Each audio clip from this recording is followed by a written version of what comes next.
காலையில் நான் சாம்பார் வச்சுருந்ததை பார்த்துட்டு நிறையா பேர் சொன்னீங்க சாம்பாரா ரசமானு. அந்த சாம்பார் இப்போ எப்படி ஆயிடுச்சு பார்த்தீங்களா? எவ்வளோ கெட்டி ஆயிடுச்சு பார்த்தீங்களா? இதுக்கு தான் நம்ம வச்சு இறக்குன அந்த சூடாக இருக்கும்போதே உங்களுக்கு வந்து தண்ணியாக தெரியும். அது சாயந்தரத்துக்குள்ளே பார்த்தீங்கன்னா நல்லா கெட்டி ஆயிரும். திருப்பி முருங்கைக்காலாம் வேகவே இல்லை, அப்படி பச்சைக்கு இருக்குன்னு சொல்லியிருந்தீங்க. இல்லை, முருங்கைக்காய் கத்திரிக்காய் எல்லாம் பாகத்தில் வெந்திருக்கு, அதாவது பக்குவமாக வெந்திருக்கு. சாம்பார் நான் சூப்பராக வைப்பேன்னு சொல்ல முடியாதுங்க, சுமாராக வைப்பேன். எங்கள் வீட்டில் இருக்க 4 பேருமே வலிச்சு குடிக்கிற அளவுக்கு வச்சுருவேங்க. ஓகேங்களா? இப்போ காலையில் வச்ச சாம்பார் இவ்வளோதான். தம்பி பெரிய மட்டும்தான் சாப்பிட்ருக்கான், நாங்கள் யாருமே சாப்பிடாதனால அந்த சாம்பார் இருக்குது. இப்போ நைட்டுக்கு தோசை மாவு இருக்குது, தோசையும் சாம்பார் ஊற்றி சாப்பிட்டுக்குறோங்க. ஓகேங்களா? திருப்பி தக்காளி சட்னி நேற்று வச்சுருந்த சட்னியான்னு கேட்டிங்க, கிடையவே கிடையாது, காலையில் வச்ச சட்னி. ஓகேங்களா? இங்கே இருங்க, பொரியலும் அப்படியே தான் இருக்குது. ரைட், சாதம் மட்டும் வைக்கணும். கிளியர் ஆகிருக்கும்னு நினைக்கிறேன் எல்லாருக்கும். ஓகேங்களா?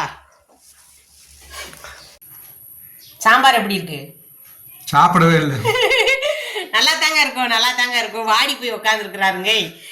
வந்துட்டு அல்ல ஏன் இப்படி புசுக்குன்னு வாடிடுறாங்க. நான் வாடுனேன்னு உங்ககிட்ட சொன்னா?